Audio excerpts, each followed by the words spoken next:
सुनीला की लागेला सुनहारा हो राजा यारा के दशहरा। सुनीला की लागेला सुनहारा हो राजा।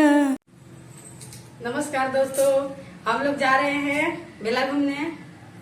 तो चलिए आज आप लोगों को मेला का सीन थोड़ा दिखाएंगे। जा रहे हैं मेला घूमने।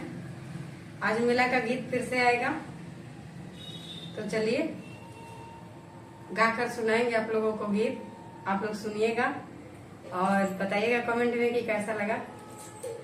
नीला की लागेला सुनहारा हो राजा यारा के दशहरा।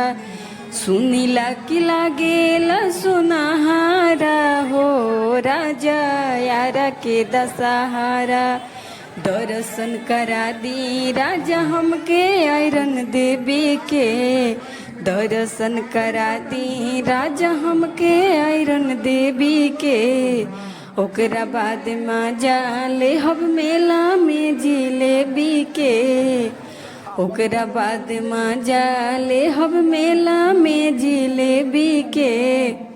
निकल भी घर से भिनु सहारा सहारा सहारा। सुनीला की लागेला सुनहारा हो राजा आरा के दशहरा। सुनीला की लागेला सुनहारा हो राजा बिहिया के दशहरा। दर्शन करा दी राजा बिहिया महथिन माई के। दर्शन करा दी राजा बिहिया महथिन माई के। ओकरा बाद खाई ले जाई छोला सिंघड़ा आई के। ओकरा बाद खाई ले जाई छोला चाटे आई के।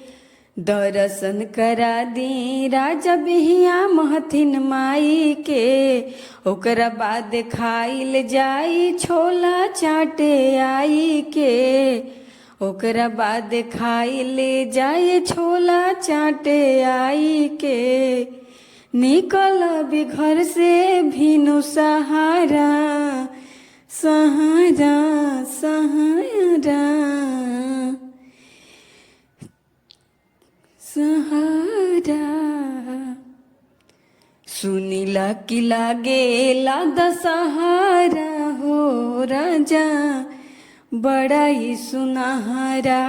सुनीला की लागेला सुनहरा हो राजा बिहिया के दशहरा। सुनीला की लागेला सुनहरा हो राजा आरा के दशहरा। दोस्तों आप लोगों को गीत कैसे लगा कमेंट में जरूर